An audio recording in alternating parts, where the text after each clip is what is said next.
Hey guys, Jordan Trusted here with Mission Forge, and today guys, we are doing something different, surprise. And that is, we're gonna be working on making a folding knife, a lever locking knife. Now, I've never made one before, I've never done it before, this is my first go at it. I know nothing about making them, besides doing just some little research here and there. So with that guys, let's just go ahead and jump right into it.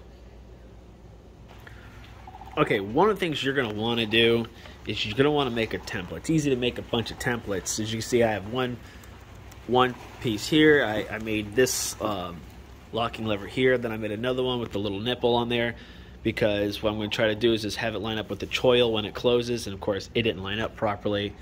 So I'm going to redo either this piece or maybe even redo the blade so the choil goes in the back here. And I even have the back piece where the spacer where you're going to have the spring bar on. But I wanted to see, you want to see how it lines up. And one of the reasons I'm changing this is because I noticed when this is closed, you know, this piece will stick way, it was sticking way out. So I decided to add a finger like swell in there, so that way it will not only, you know, not get caught if you put it in your pocket, but it won't snag anything or anybody here. And the reason that's there is because I don't want the cutting edge to hit the lever. And then also, I had this piece here, originally here, and you want to make sure that the tip is not going to hit that, so that way you know where to put it. So overall, not too shabby. I think we're going to stick with this this template here, and now I'm going to go ahead and trace this onto my piece of steel that I have. And then I'm going to retrace this. I am not going to be reusing the piece I have. I'm going to be making a new one because I have to obviously make modifications. Okay, so I kind of got it sort of cut out a little bit. I'm going to go ahead and start refining the design of the knife here. Then I'll work on making the lever, locking lever here. Oh, I guess I should plug it in, huh?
Looks pretty good to me.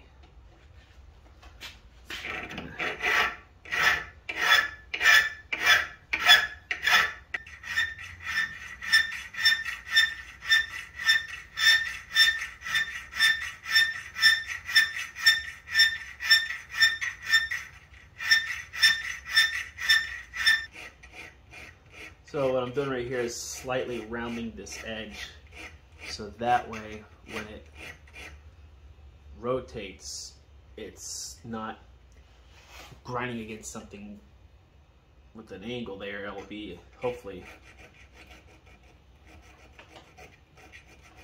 rounded a little bit more. So I'm trying to cut out most of the lever here. It's just a bit challenging at times.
Getting closer. Just a little bit more.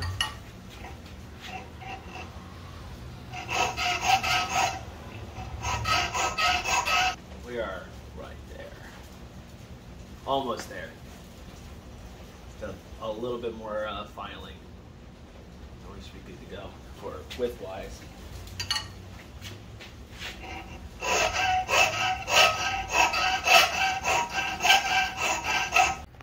Alright, so as you see, I got the little choil ground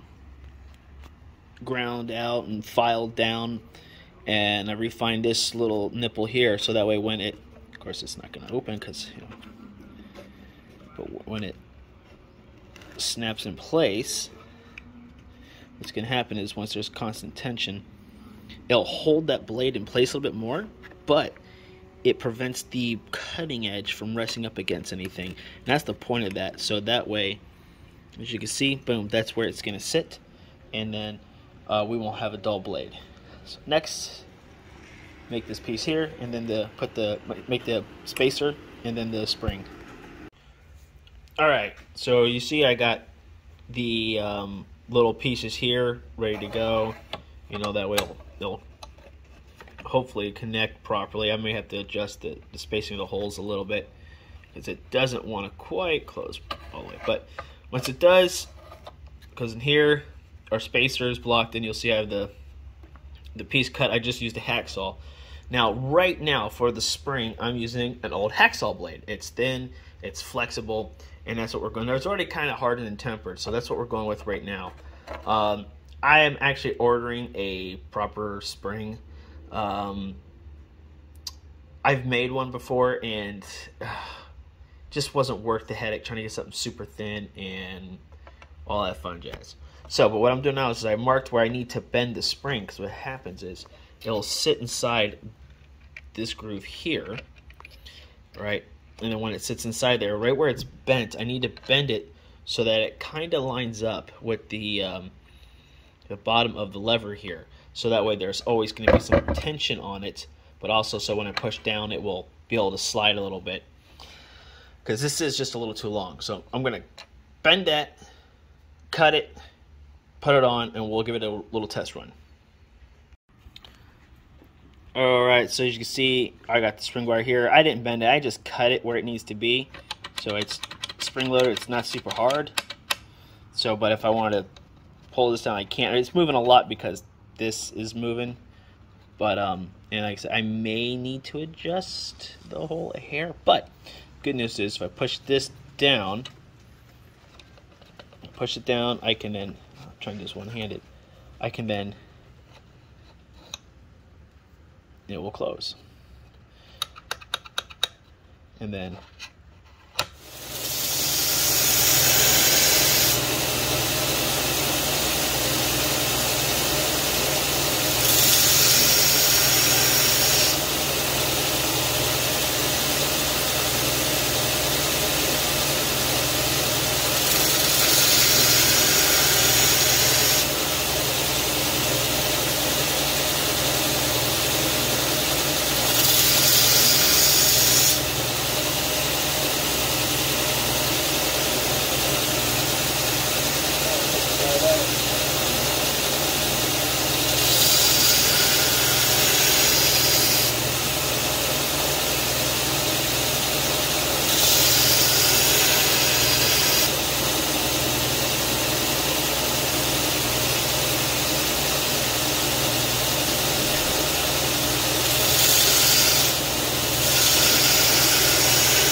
now is we're getting ready to harden and then temper the spacer and the lever. You have to harden it and you have to temper it. The reason being is that once the knife is hardened and tempered, it will be harder than the lever. The lever and the knife are rubbing against each other. It will eventually wear out the lever. By making sure they're both hardened and tempered, it's going to take longer for it to wear. The spacer, we're just hardening and tempering because you have the spring bar in there. Now, the spring bar I don't need to do anything with. It's already like hardened and tempered. So, you know, I kind of used to use old hacksaw deal instead of this time trying to use a piece of steel and doing it myself. So these here, I'm going to harden it, quench it in oil real quick, and then temper it in the oven. Then I'm going to do the knife. Do the knife separately though. So I'm going to do these real quick.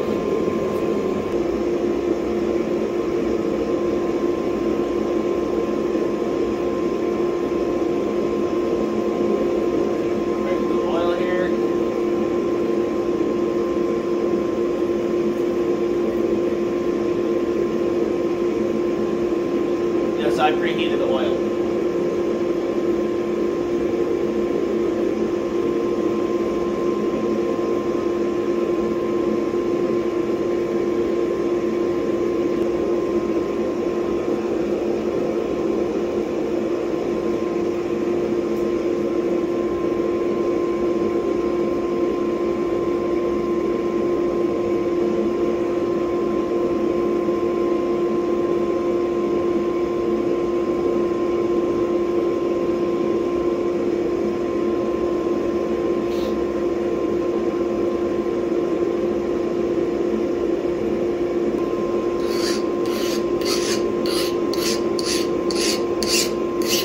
Catching, so that's good. Perfect. Okay, so as you guys can see, I am preheating my toaster oven here so I can temper the blade, the spacer, and the lever. So it's gonna be in there for about 400 degrees for about 2 hours. Now, some sources say, you know, you should do the lever again for about another hour or so. I don't know yet if I'm going to do that or not. I'll let you know after the tempering process is all done if I did it. I probably will, just to play it safe. But that's all I'm going to be doing for tonight, guys.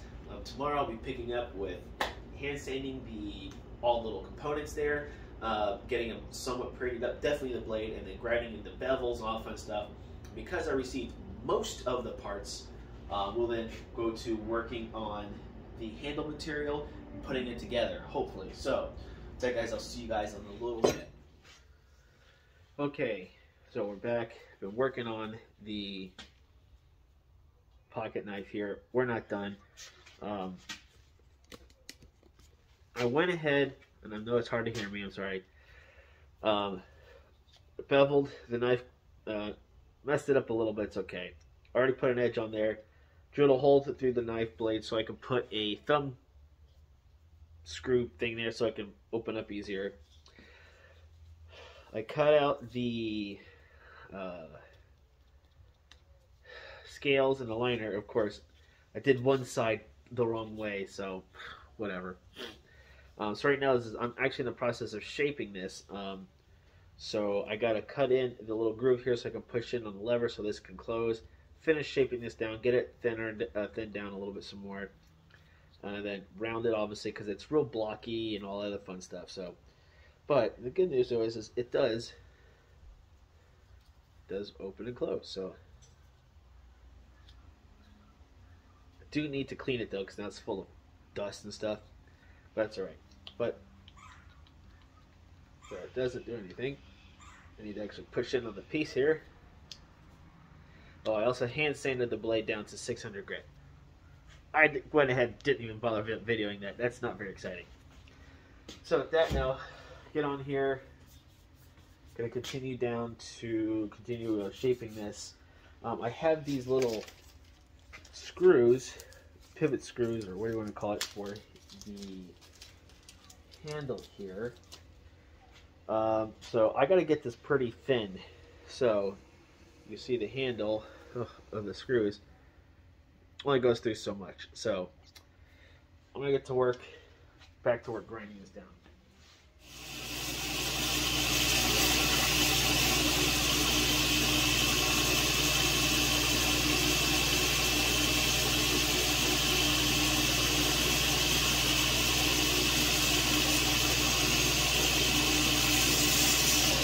I made another small little mistake.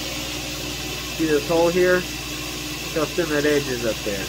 I'm not going to have any room to round it.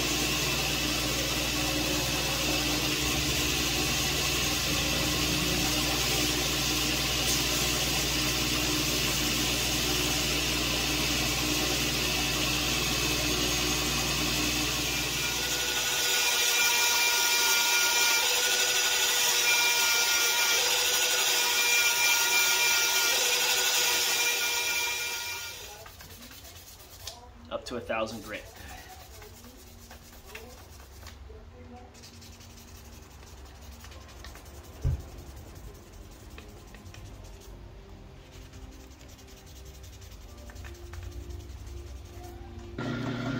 Okay, so what I'm doing right now is I am countersinking the holes a little bit here for the screws on the scales. So I'm just doing a little bit at a time. I mean, there's a way to kind of do it and all that fun jazz, but yeah, I'm just going a little bit at a time, and that's about as deep as it's going to go there. One side of the hole is going to be slightly bigger for the countersunk than the other side.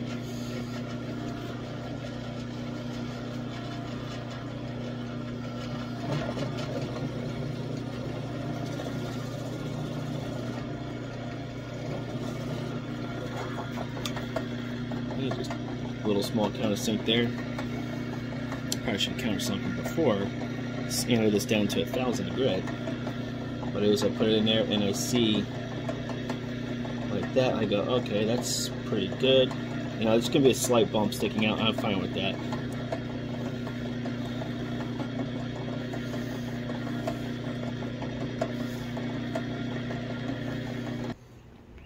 Okay, so didn't do a perfect sanding job. I can see a lot of flaws with the sanding, but that's why I said these are kind of prototypes. What I did here was, next I went ahead, I'm using a clear coat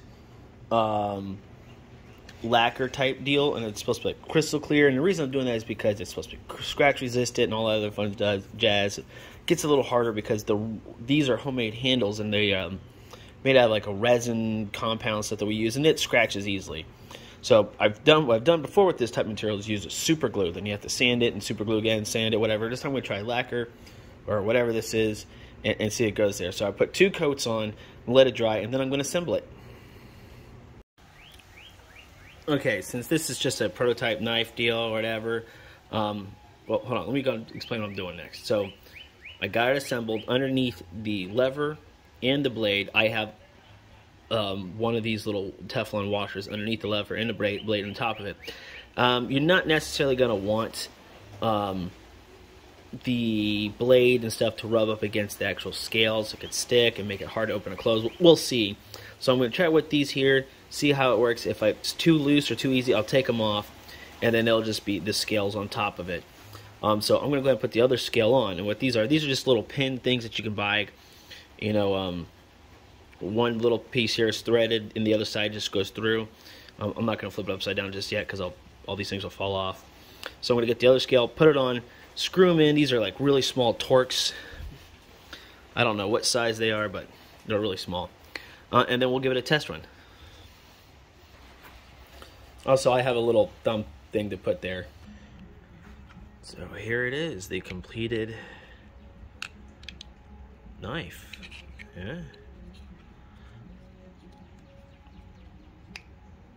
Well, here you have it, guys. My completed locking lever folding knife. This was a very fun build. So let me kind of explain here real quick so you guys can see. So here's the blade. It can't open or close unless I push the lever in the back here. It releases it. We're back in there. And it doesn't drop out, so there's tension from the blade here, from the lever to the blade. Everything about this blade, with the exception of the hardware, is homemade. So these scales are homemade. My wife actually made these. The blade I made myself. The template design I used was by myself. I didn't pay for the template. I didn't like that. I had to research how it kind of worked and came up with it. The spacer, everything was done homemade. I mean, the spring was an old hacksaw blade, so that wasn't homemade, but I shaped it and everything like that. This is 1084 steel blade, lever, and spacer. Now these pins I bought so that way I can use these little Torx bits, whatever, and the thumb piece here I also bought. Now normally what I would do is once I have it set the way I want, I would Loctite the thumb pieces here and Loctite the screws as well, but I'm not doing that because this is going to be kind of like a template for me. So for any future knives I make, I'm going to be basing it off of this design. Now this is not perfect. There are some things I need to address and fix. So one of the things I'm going to have to fix is the blade length itself doesn't seem to match the handle length. I think the blade length is a little too short for the handle. I personally think it needs to be a little longer, but the longest I can go is maybe an extra 1/8 of an inch, possibly 3/16 of an inch. And that's about it. It might make it look better. I need a little higher spring tension for it.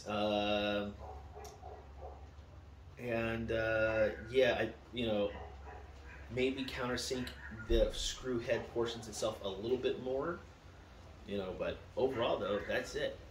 Well guys, if you like this build and you thought it was fun, interesting, maybe you tried it yourself, go ahead and hit that like button. Also, got any comments or suggestions, leave them down below. And don't forget to hit that subscribe button and click that bell for more notifications. With that guys, thanks for watching and I'll see you later.